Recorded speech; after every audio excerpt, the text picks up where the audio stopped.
सभी साथियों का स्वागत है हमारे YouTube channel MK teaching point में। साथियों, बात करेंगे आज की महत्वपूर्ण खबरों के पर पेज में और निवेदन करेंगे कृपया वीडियो को अंत तक जरूर देखें और वीडियो को लाइक शेयर भी करें। और जो साथी चैनल पर पहली बार विजिट कर रहे हैं तो कृपया चैनल को सब्सक्राइब करके बेल आइकन जरूर प्रेस कर लें। साथियों, जैसा कि हमने पूर्व में आपको अवगत कराया कि एनसीटी गजट अधिसूचना को लेकर के स्थिति स्पष्ट की थी, जिसमें स्पष्ट रूप से सभी साथी देख सकते हैं लिखा गया है एनसीटी द्वारा नई गजट अधिसूचना जारी होने से 28 जून 2018 से 11 अगस्त 2023 तक विभिन्न राज्यों में बीएड उपाधि के बाद प्राथमिक शिक्षा में नियुक्त शिक्षक एवं प्राथमिक शिक्षक स्तर की शिक्षक पात्रता परीक्षा उत्तीर्ण अभ्यर्थी माननीय सर्वोच्च न्यायालय द्वारा पारित निर्णय के प्रभावित नहीं के अधीन प्रभावित जो निर्णय है उसे नहीं होंगे। तो कहीं ना कहीं ये जो सूचना है इसको जानने के बाद कहीं ना कहीं और बड़ी जो है तकरार बढ़ती नजर आ रही है, स्पष्ट रूप से सुप्रीम कोर्ट के फैसले पर, जिसमें स्पष्ट रूप से सुप्रीम कोर्ट ने जो है 2018 का जो गाइडलाइन थी स्पष्ट रूप से बीएड डिग्री धारकों को जो है प्राथमिक शिक्षक भर्ती में मौका देने को लेकर के उसको रद्द कर दिया गया। अब ये तकरार इसलिए बढ़ी है क्योंकि जो है स्थिति स्पष्ट नहीं है जो ऑर्डर को लेकर के, इसको लेकर के क्लियरिफिकेशन याचिका भी की गई है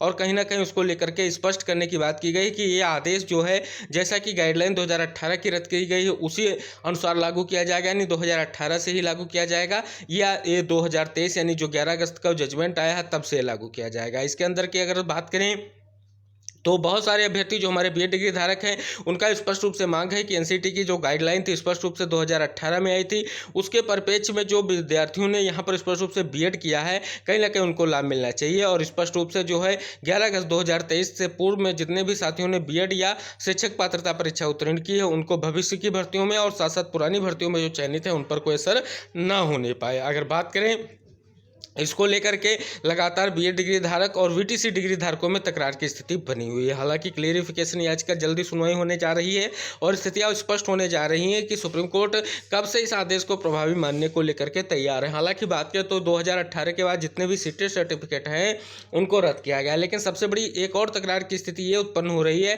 फिर जो 2023 में सीटेड की परीक्षा कराई गई उसमें बीएड डिग्री धारकों को फिर क्यों मौका दिया गया। सबसे बड़ा सवाल यही उठ रहा है। तो इन सभी तथ्यात्मक चीज़ों को लेकर के कोर्ट में बहस होती दिखेगी और क्लियरिफिकेशन याचिका से स्पष्ट हो जाएगा कि सुप्रीम कोर्ट का मानना क्या है, कब से इस आदेश को लागू किया जाना है। केबीएस पीआरटी में आप सभी साथियों को पता है अभी भी स्थिति जो है असमंजस की बनी हुई है कि कब से क्लियरिफिकेशन होगा। हालांकि 11 तारीख की सुनवाइयां लगी हुई हैं, ये सुनवाइयां बहुत महत्वपूर्ण है। इसमें आप सभी साथियों को हम अवगत करा दें आरक्षण केस जो 69 शिक्षक भर्ती का है उससे संबंधित जो आपकी सुनवाई 11 तारीख को लगी हुई है और उसमें भी जो स्पष्ट रूप से शिक्षा मित्रों की जो याचिका पूर्व की है, पूर्व चयनितों को बाहर करके आने वाली वो याचिका की सुनवाई होनी तय मानी जा रही है। लेकिन अगर बात करें तो यहाँ पर स्थिति तब तक स्पष्ट नहीं होगी जब तक सुप्रीम कोर्ट इस आर्डर को लेकर के अपनी स्थिति क्लियर नहीं करेगा। तो क्लियरिफिकेशन याचिका को लेकर के लगातार प्रयास किया जा रहा है और लगातार जो है बीएड और बीटीसी दोनों अपने पक्ष मजबूत कर रहे हैं कि किसी भी तरीके से जो है बीटीसी का स्पष्ट जो दावा है वो कह रहे हैं कि 2018 से इस आदेश को लागू कराया जाए। हालांकि बीएड डिग्री धारकों का प्रत्यक्ष या परोक्ष रूप से यही प्रमाण रहेगा कि अगर ये आदेश प्रभावी होता है तो 11 अगस्त 2023 से प्रभावी हो। अब देखने वाली बात होगी कि इसका पक्ष मजबूती से आगे बढ़ता है और किसके आदेश पर प्रभावी रूप में सामने आता है। हालांकि अगर बात करें तो बीएड के परिप्रेक्ष्य में ये बहुत ही महत्वपूर्ण फैसला होगा। अगर 11 अगस्त 2023 से यह फैसला लागू होता है तो कहीं ना कहीं उन सभी बीएड डिग्री धारक जो गाइडलाइन के अनुसार अब तक बीएड किए हैं उनके लिए अच्छी खबर हो सकती है। तो साथियों, हम देखेंगे कि अगली अपडेट इससे संबंधित क्या होगी, उसको हम आपको जरूर अवगत कराएंगे। साथियों, महत्वपूर्ण खबर सामने निकल कर आ रही है 69 शिक्षक भर्ती उत्तर कुंजी प्रकरण को लेकर के अभ्यर्थियों ने स्पष्ट रूप से घेरा शिक्षा निदेशालय डीजी का बड़ा ऐलान। साथियों, बता दें लगभग 32 दिनों से लगातार जो है अभ्यर्थी इको गार्डन में धरना दे रहे हैं, लेकिन अभी तक जो इनकी स्थिति को लेकर के स्पष्ट नहीं किया गया था। इसको लेकर के अभ्यर्थियों ने शिक्षा निदेशालय घेरा है और घेरने के बाद क्या डीजी वैसे शिक्षा ने कहा उसको स्पष्ट करेंगे। साथियों, स्पष्ट रूप से खबर के माध्यम से देख सकते हैं कि शिक्षक भर्ती के अभ्यर्थियों ने फिर घेरा निदेशालय। 69 शिक्षक भर्ती मामले में 1 अंक से वंचित रहे अभ्यर्थियों ने शुक्रवार को बारिश के बीच फिर बेसिक शिक्षा निदेशालय का घेराव किया तो पुलिस ने दोबारा इको गार्डन पहुंचा दिया। अभ्यर्थियों ने बताया कि परीक्षा में पूछे गए सवाल को गलत पाए जाने पर उच्चतम न्यायालय ने 9 नवंबर 2023 को 1 अंक बढ़ाते हुए मेरिट के निर्देश दिए थे, लेकिन आज तक कार्रवाई नहीं हुई है। इस माह से नियुक्त की आस में लगातार 32 दिनों से इको गार्डन में धरना प्रदर्शन कर रहे हैं। उन्होंने बताया कि महानिदेशक स्कूल शिक्षा विजय किरण आनंद ने जल्द ही सकारात्मक निर्णय होने की बात कही है। तो कहीं ना कहीं देख सकते हैं बहुत ही महत्वपूर्ण चीज है।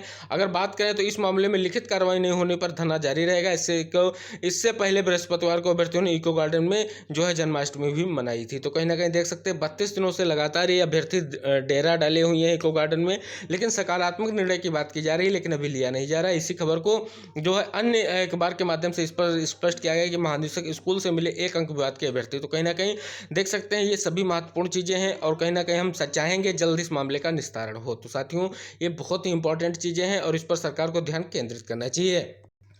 एक और महत्वपूर्ण खबर सामने निकल कर आ रही है कि युवाओं को व्यवहारिक प्रशिक्षण देने के लिए शुरू हुई मुख्यमंत्री शिक्षुता प्रोत्साहन योजना में डिप्लोमा धारकों के साथ ही स्नातक छात्रों को भी शामिल किया जाएगा। इसके तहत 2023-24 में शासन ने 83,000 युवाओं को प्रशिक्षित करने का लक्ष्य रखा है। इसके लिए उच्च शिक्षा विभाग ने 100 करोड़ का बजट प्रावधान किया है।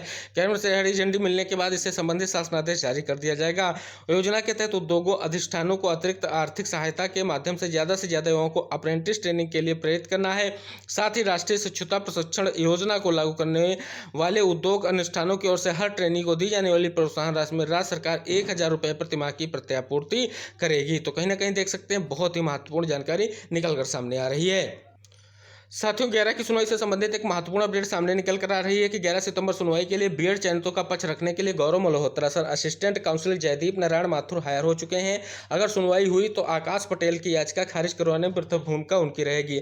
बाकी 6800 लीडर अपनी सुनवाई पर ध्यान दें, नियुक्ति में देरी न चाहते हों तो ये बात की गई है। स्पष्ट रूप से कहा गया है कि जो है बीएड चयनित जो है जिनको लेकर के ये आकाश पटेल वाली शिक्षा मित्र वाली याचिका टैग होने जा रही है, उसके लिए उन्होंने स्पष्ट रूप से जो है बहुत बड़ी जो है काउंसिल को हायर करके जो स्पष्ट कर दिया है कि उस मुद्दे में सकारात्मक रूप चाहते हैं और जल्द से जल्द निस्तारण भी चाहते हैं। हालांकि अगर बात करें तो इस परिपेक्ष में जो 6800 का अभी भी स्टैंड क्लियर नहीं है। साथियों की तरफ से 10 को धरने की बात की जा रही है और साथ ही साथ 11 को सुनवाई लगी हुई है। तो क्या 10 का धरना प्रभावी हो सकता है? लेकिन अगर बात करें तो अभी तक का जो धरना है किसी सकारात्मक रूप में नहीं स्पष्ट हो रहा है। उत्तर कुंजी प्रकरण के साथियों को अगर हम देखें तो लगातार 32 दिनों से धरना हो रहा है, लेकिन कोई सकारात्मक चीज निकलकर सामने नहीं आई है।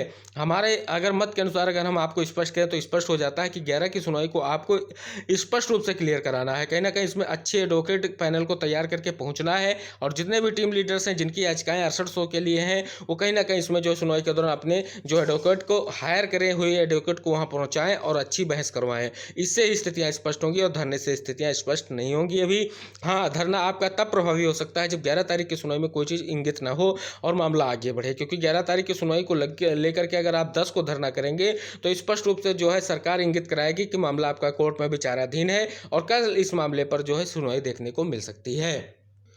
तो कहीं ना कहीं इन चीज़ों को मद्देनजर रखते हुए आप सबसे पहले आपका इंपॉर्टेंस रहने वाला है कि आपकी सुनवाई बहुत ही महत्वपूर्ण है और इस सुनवाई को महत्वपूर्ण ढंग से निभाना ही पड़ेगा। लेकिन अगर आपको ऐसा लगता है कि धरना प्रदर्शन से भी आपका कोई इम्पैक्ट पड़ेगा तो आपको करना चाहिए। हालांकि धरना प्रदर्शन अगर देखें तो अभी तक जो है अब 6800 लीडर्स बढ़ चुके हैं और कहीं ना कहीं ये बिखराव की स्थिति स्पष्ट करती है कि अब जो है धरना प्रदर्शन उतना सकारात्मक नहीं दिखाई देता है, क्योंकि धरना प्रदर्शन के बाद तरह तरह की चीज़ें सोशल मीडिया के माध्यम से देखने को मिलती हैं और कटाक्ष देखने को मिलते हैं, जिससे कहीं ना कहीं सरकार भी देखने को और विभाग को भी लगता है कि ये अभ्यर्थी आपस में बटे हुए हैं और इनको न्याय नहीं, इनके साथ खेल किया जाना चाहिए। तो कहीं ना कहीं सभी चीज़ों से इंगित कराने को लेकर के अगर आप कोर्ट में अच्छी तरीके से पैरवी करवाते हैं तो कहीं ना कहीं एक ऐसी आखिरी डेट जरूर निकल कर सामने आएगी जिसमें सुनवाई होगी। अगर आपने मजबूती से इस मुद्दे को नहीं रखा तो उसी सुनवाई में स्पष्ट हो जाएगा और कहीं ना कहीं जो निर्देश आ जाएगा उसका अनुपालन करना ही पड़ेगा। तो 6800 साथियों को अब कोर्ट की मजबूती बहुत ही मायने रखती है।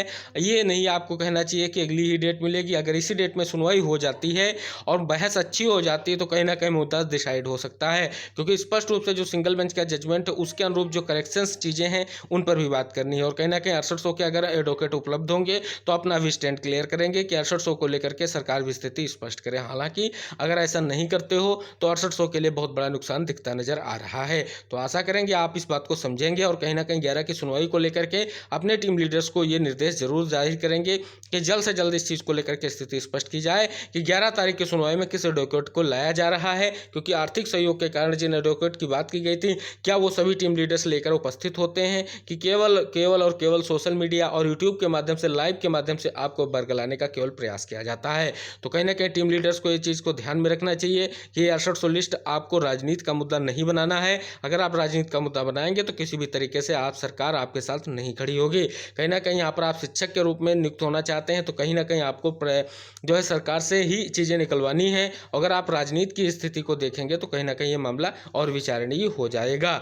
तो कहीं ना कहीं देख सकते हैं अगर हम उत्तर कुंजी प्रकरण के साथियों को देखें तो किसी भी तरीके से उनके टीम लीडर्स कहीं भी किसी भी तरीके से या प्रत्याशित चीज़ें नहीं कर रहे हैं और कहीं ना कहीं संयुक्त होकर के प्रयास कर रहे हैं और उनके मामले में जल्द ही निर्णय देखने को जरूर मिलेगा, क्योंकि ऐसा हम स्पष्ट रूप से आपको को इंगित कराना चाहते हैं और हो सकता है इस 11 तारीख की सुनवाई के बाद आपको देखने को मिले, क्योंकि उनका जो कंटेम्प्ट एप्लीकेशन है जिस पर बड़ा आदेश हो चुका है, सचिव को भी उपस्थित होने की बात की गई थी, उस पर 11 तारीख जो है फाइनल सुनवाई के लिए लगा दी गई है और कहीं ना कहीं उसमें ऑर्डर ऑफ स्टेज दिखाया गया है। तो सीधे तौर पर कोर्ट जो है अमानवाद पर ऑर्डर करेगी और कहीं ना कहीं ये स्पष्ट हो जाता है कि जल्द ही मामला जो है उत्तर कुंजी वालों का निस्तारित होने जा रहा है। अगर आप आरक्षण केस को निस्तारित कराना चाहते हैं तो हम जितने भी अचयनित जो 27-21% के आरक्षण के याची हैं, जिस प्रकार से साइलेंट होकर और सही दिशा में कार्य कर रहे हैं, उसी दिशा में 6800 लिस्ट के जितने भी टीम लीडर्स हैं उनको कार्य करना चाहिए। आशा करेंगे इस बात को ध्यान में रखते हुए आप आगे बढ़ेंगे। अगर आपको इसमें कही गई हमारी बातें किसी भी तरीके से आपको बुरी लगती हैं तो उसके लिए हम क्षमा प्रार्थी हैं, लेकिन वास्तविकता और सच्चाई यही है और इस सच्चाई के साथ आपको आगे बढ़ना ही पड़ेगा, वरना आपको देखना होगा 11 तारीख की सुनवाई में अगर स्थितियाँ स्पष्ट हो जाती हैं तो कहीं ना कहीं 6800 के हाथ में कुछ नहीं लगता दिखाई देगा। तो सभी साथी 6800 के जितने भी हमारे साथी जो हमारे यूट्यूब चैनल से जुड़े हुए हैं, स्पेशली 6800 लिस्ट से चयनित हैं, तो कहीं ना कहीं इस बात को जरूर इंगित कराएंगे और इस बात पर ध्यान केंद्रित करेंगे, हम ऐसी आशा करते हैं। अब बात करेंगे अगली महत्वपूर्ण खबर, म्यूचुअल ट्रांसफर को लेकर के शासनादेश जारी हो चुका है। साथियों बात करें तो स्पष्ट रूप से बेसिक शिक्षा के प्राथमिक और उच्च प्राथमिक विद्यालयों में एक दूसरे जिले के परस्पर तबादले के लिए जोड़ा यानी पेयर बनाने की प्रक्रिया 12 से 20 सितंबर के बीच होगी। इससे पहले बीएसए को आवश्यक प्रक्रिया पूरी करने के निर्देश दिए गए हैं। कई बार तिथि बढ़ाने के बाद भी आधा दर्जन जिले से जुड़ी आवश्यक प्रक्रिया पूरी नहीं कर सके हैं।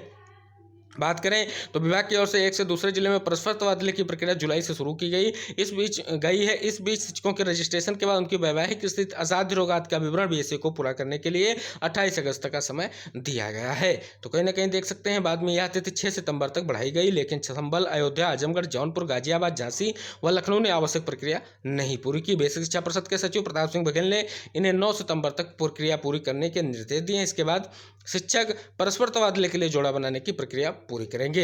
अगली महत्वपूर्ण जानकारी जो बहुत ही महत्वपूर्ण है साथियों, आपको अवगत करा दें, जो आपके आरक्षण केस या कोई अन्य महत्वपूर्ण मुद्दे जो हाईकोर्ट में लगे हैं उनसे संबंधित महत्वपूर्ण जानकारी ये स्पष्ट हो रही है कि हापुड़ घटना के विरोध में प्रदर्शन के अधिवक्ताओं का न्यायिक कार्य से बहिष्कार जारी रहेगा। शुक्रवार को हाई बार काउंसिल के पदाधिकारियों की बैठक में यह निर्णय लिया गया। कहा गया कि आंदोलन को जारी रखा जाएगा। हालांकि पदाधिकारियों ने इस संबंध में शनिवार को भी बैठक बुलाई है जिसमें कोई निर्णय लिया जा सकता है। तो देख सकते हैं महत्वपूर्ण जानकारी है।